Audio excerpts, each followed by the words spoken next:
Summer solstice comes around every year, same time, June 20th. On this day, we observe the greatest, most abundant light. It is when the sun is hanging out in the sky for the longest that it will the entire year.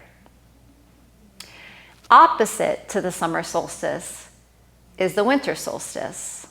It's going to happen on December 21st.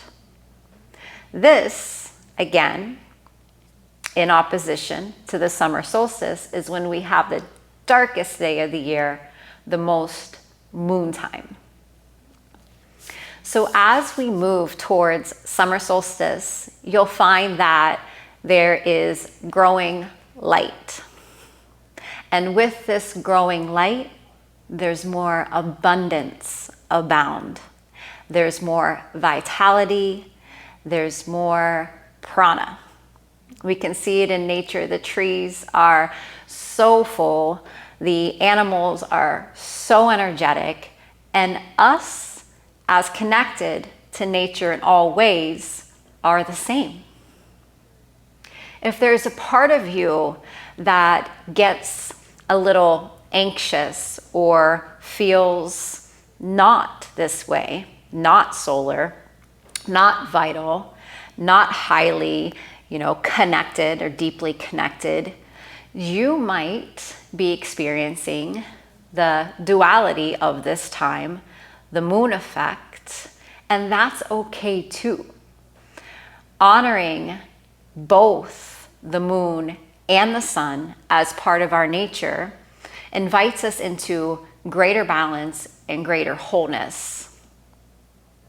So ask yourself, am I experiencing at this point, as I move towards the summer solstice, a sense of feeling more vital and energetic, or do I feel the opposite?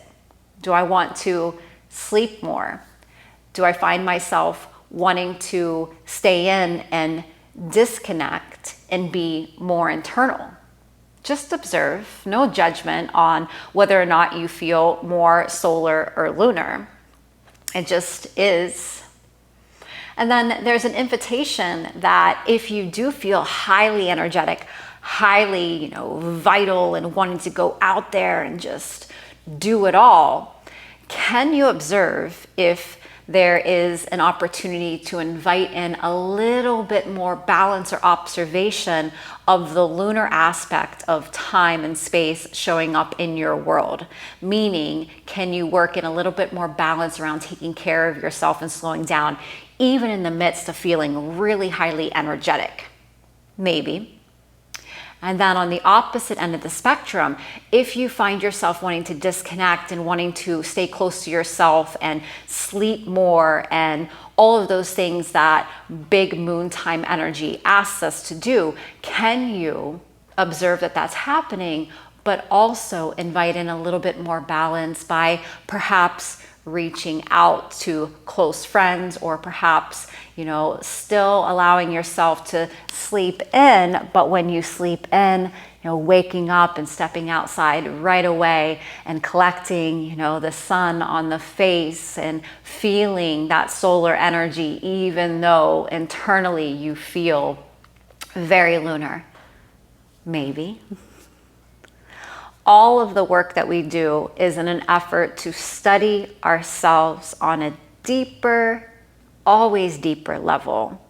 And as we study ourselves and all the different aspects that make up who we are, we can observe that we are all just really unique, really eclectic, and infinite. We don't have to label ourselves as this or that, or I'm going to play this role, or I'm going to wear this hat, or whatever the boxes that we put ourselves in. Understand that that is just a limited belief that's in your mind. You are and can be anything that you want to be.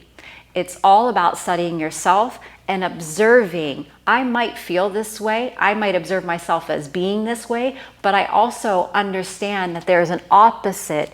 There's a dualistic nature to that way that I'm being. And can I maybe dip my toes into that well and see how that feels? Instead of just saying or feeling that I'm this or that I'm that, let's be all things together. Thank you.